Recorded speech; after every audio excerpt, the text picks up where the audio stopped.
Et puis nous parlons de cette information en Conseil des ministres hier. Le Premier ministre Ousmane Sonko a parlé de relance économique.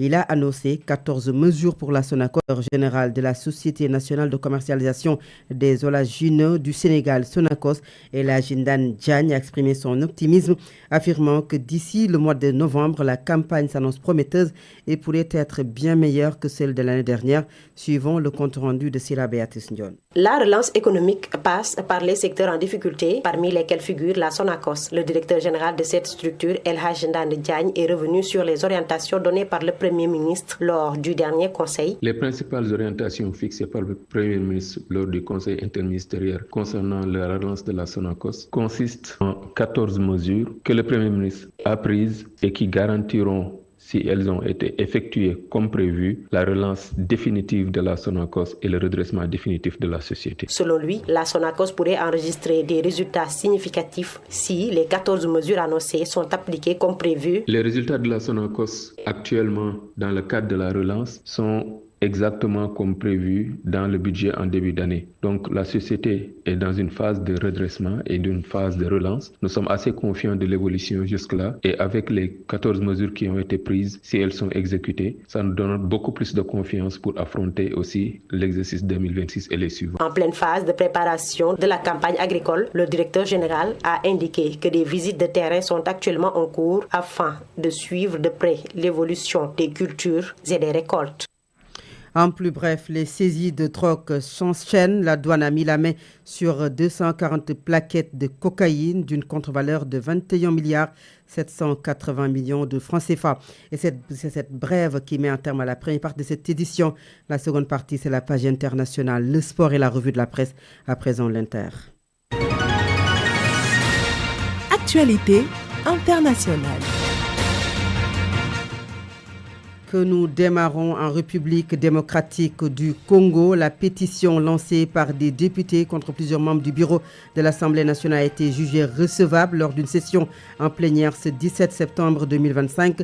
Un document qui vise surtout le président de la Chambre basse, Vital Kamerhe, allié historique du chef de l'État. Au Togo, l'ancienne ministre des Armées, Marguerite Nyakande, a été interpellée par les services de sécurité en fin de matinée à son domicile à Lomé. Elle doit encore être entendue par les autorités. Démise de ses fonctions en 2022, cette dernière s'est fait connaître par ses prises de position sur les réseaux sociaux, vidéos et publications dans lesquelles elle appelle à un changement à la tête de l'État. Elle a également soutenu et tenté de participer au mouvement du 6 juin. Et enfin, la police britannique a annoncé aujourd'hui avoir arrêté 3 personnes, 2 hommes et une femme soupçonnés d'espionnage au profit de la Russie. 3 personnes ont donc été arrêtées pour avoir aidé un service de renseignement étranger. Le pays visé par ces accusations est la Russie. C'est ce qu'a indiqué la police dans un communiqué sans préciser la nationalité des 3 suspects interpellés dans l'Essex, c'est au sud-est de l'Angleterre, et placés en garde à vue à Londres dans le cadre d'une enquête antiterroriste. À présent, c'est la page sportive. Sport. Senghor Alamine, bonjour. Merci, bonjour à vous Fatou Abdou. La Ligue des Champions se poursuit dans la plus belle des manières dans des stades européens. Eh bien, sachez qu'aujourd'hui, encore une fois, des affiches vont donc être au menu, en plus des résultats d'hier. C'est dans ce papier signé Khalifa Abakar Fall. Programme du premier journée de la Ligue des Champions. Copenhague reçoit Bayer Leverkusen à 16h45. En Belgique, Club de Brugge va affronter l'AS Monaco de Crépin Diatta et Lamine Camara à 16h45. Galatasaray s'envole vers R3 Francfort à 19h. Barcelone va entrer en lice contre Newcastle au St. James Park Stadium à 19h. Nous resterons en Angleterre où les Napolitains vont défier les Citizens à 19h. Pour le résultat des matchs d'hier, Slavia Praha et FK Bodo Glimt font match nul sur le score de 2 buts partout. Olympiakos et Paphos font match nul vierge sur le score de 0 buts partout. Bayern de Munich de Nicolas Jackson sur classe. Chelsea sur le score de 3 buts à 1. Paris Saint-Germain écrase Atlanta de Bergamo sur le score de 4 buts à 0. Liverpool a dominé Atlético de Madrid sur le score de 3 buts à 2. Ajax Amsterdam s'incline devant Inter de Milan sur le score de 2 buts à 0. Ces matchs à suivre donc à partir de 16h45 à 19h aussi. D'autres matchs vont se jouer. Je rappelle que dans le cadre toujours du football, le tournoi UFOA Zone A des moins de 17 ans féminins de Sénégal a manqué son entrée en lice Les Lioncelles se sont inclinés hier devant la Sierra Leone sur le score de 2-1. Et c'est donc une grande amertume pour les Lioncelles pour leur début dans ce tournoi qui se tient présentement, je l'appelle, au Libéria. Le Sénégal faisait face donc à la Sierra Leone hier après avoir perdu ce match, même si l'entame donc de ce match, notamment la physionomie, avait donc été justement en faveur du Sénégal. Malheureusement, le score final n'a pas montré tel quel. Et bien dans le cadre du sport toujours, la FIFA a donc publié le classement des mondiales, dirait-on, à la suite de la trêve internationale de septembre. L'Espagne est toujours à la tête du classement, première devant la France, champion du monde 2018. Je rappelle que le Maroc est donc positionné à la 11e position mondiale. Le Sénégal vient à la 2e position donc dans le cadre du classement africain à la suite donc de ce Maroc, ou en tout cas derrière le Maroc qui de toujours maintient sa position de leader dans le continent africain. Les Lions du Sénégal sont donc classés à la 18e position dans le cadre du classement mondial. Autre discipline, ou en tout cas autre chose, dans le cadre toujours du football au Sénégal, les Nawetan se poursuivent dans certaines localités, puisque d'autres localités, les préfets ont suspendu ces Nawetan en raison des violences. Les compétitions nationales, dirait-on, sont en train, à un moment donné, de détourner justement de leur objectif à cause de la violence et des paris sportifs. Malick Sy, secrétaire administratif de l'Organisation nationale de la coordination des activités de vacances, ONCAV, et Mountaga Sarr, qui sont des journalistes sportifs et connaisseurs dans ce cadre, tous tirent la sonnette d'alarme. Ils ont dénoncé cette dérive inquiétante et appellent les autorités à prendre leurs responsabilités. C'est dans ce reportage signé Sira Béatrice Ndion. Les compétitions de Nawetan sont souvent entachées par une série de violences. Parmi eux, les paris sportifs pouvant atteindre jusqu'à 500 000 francs CFA sont considérés comme un phénomène dangereux et une source majeure de tension. Malick Sy, secrétaire administratif de l'ONCAV. Il y a un autre aspect de la violence que souvent on oublie, c'est les paris. Il y en a qui parient pour les rencontres. C'est des paris extrêmement dangereux et extrêmement graves. C'est des paris ou des gosses qui te disent tout simplement « Je parie 200 000 francs pour voir la couleur des maillots ». On te dit tel ASC va porter des maillots rouges et blancs ou des maillots blancs et rouges. Si l'ASC ne porte pas ces maillots-là, toi tu perds ces 200 000.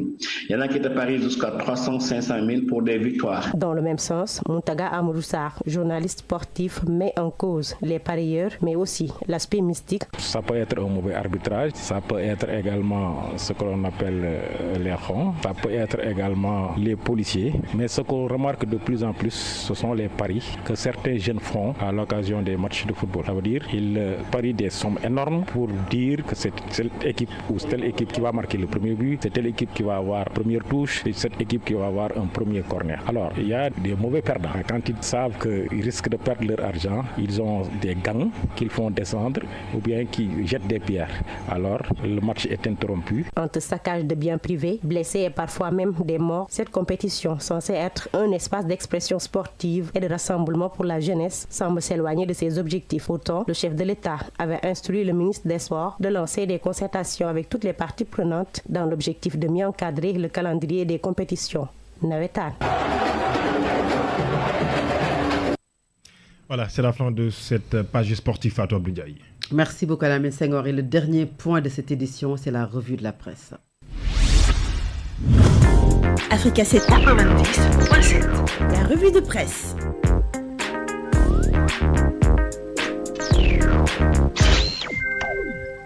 Alamine Senghor, bonjour. Bonjour.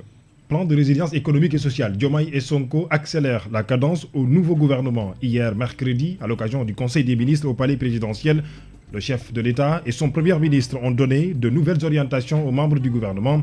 Tous rentrent dans justement la logique de la mise en œuvre de l'agenda national de transformation. Le gouvernement en ordre de bataille selon le Soleil. Le nouvel attelage a pris connaissance de sa feuille de route, désormais centré sur l'action et la culture et justement les résultats. Faye et Sonko fixent le cap de l'action gouvernementale, indique le quotidien Yor ce matin, qui revient pour informer que le président de la République, Bassirou Diomaye Faye, et son premier ministre Ousmane Sonko ont fini de définir les grandes orientations nationales pour les mois à venir.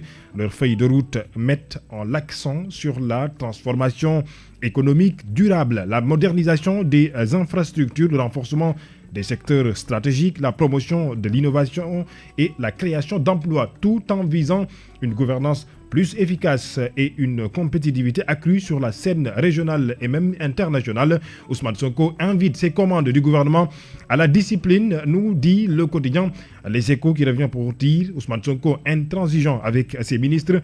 Eh bien, la rationalisation et le contrôle, la tolérance zéro sur la gestion publique. Le chef du gouvernement donc ne laisse absolument rien. Ousmane Sonko donc intransigeant avec ses ministres. Les commandements du Premier ministre, selon l'As Quotidien, à l'occasion, le Conseil des ministres Ousmane Sonko Bassirou Diomaye Faye a informé au Conseil de sa visite aux États-Unis durant ce week-end. Le quotidien Solo livre toutes les informations sur cette visite du président Bassirou Diomaye Faye aux États-Unis à partir de ce week-end. Le président Bassirou Diomaye Faye, en exemple de résilience, de constance qui se projette vers le futur, informe toujours le quotidien Solo. Encore une nouvelle saisine de drogue au Sénégal. Dans le sud du pays, la douane sénégalaise a de nouveau frappé fort dans le cadre justement de cette sécurisation. Réumi, Vox Populi ainsi que le quotidien revient sur cette information.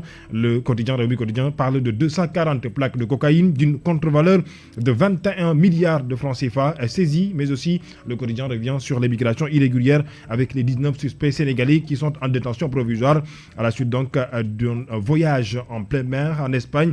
Selon les informations livrées toujours par le quotidien Réumi, des migrants ont été donc tués et jetés dans la mer. Et en sport, pour boucler la revue de la presse de ce jeudi, sachez que la Fédération sénégalaise de football renforce les clubs qui doivent représenter le football sénégalais dans les coupes interclubs du continent africain.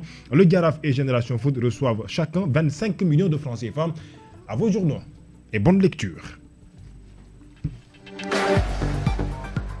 Merci beaucoup Alamine Senghor. C'est cette revue de la presse qui met en terme à ce journal. Je vous rappelle les titres. Jour de vérité pour Barthélémy Diaz. La Cour suprême statue depuis ce matin sur la requête aux fins d'excès de pouvoir déposée par l'ex-maire pour contester la décision du préfet de Dakar le déclarant démissionnaire de son mandat de conseiller municipal. Rapport 2024 de la CENTIF, le corps de contrôle dévoile des cas de fraude, de corruption et des infractions fiscales. 928 opérations suspectes signalées, 46 dossiers portant d'indices graves et concordants de blanchiment de capitaux ou de financement du terrorisme ont été remis au procureur. Nous avons également parlé du Diaspora Bond annoncé par le Premier ministre lors de sa rencontre avec la diaspora en Italie, une émission d'obligation destinée à impliquer directement les ressortissants sénégalais établis à l'étranger dans le financement de son développement économique et social. Nous avons ouvert une large fenêtre sur le Diaspora Bond, vous l'avez bien entendu. L'Assemblée nationale qui examine depuis ce matin le Code des investissements, le projet de loi modifiant la loi portant au Code général des impôts et le projet de loi modifiant la loi instituant une redevance sur l'accès ou l'utilisation du réseau des télécommunications publiques. L'Inter, le sport et la revue de la presse ont mis en terme à ce journal. Merci Odo Mohamed, Touré et Cham qui ont assuré la mise en onde. Fatou Abdoulaye Fall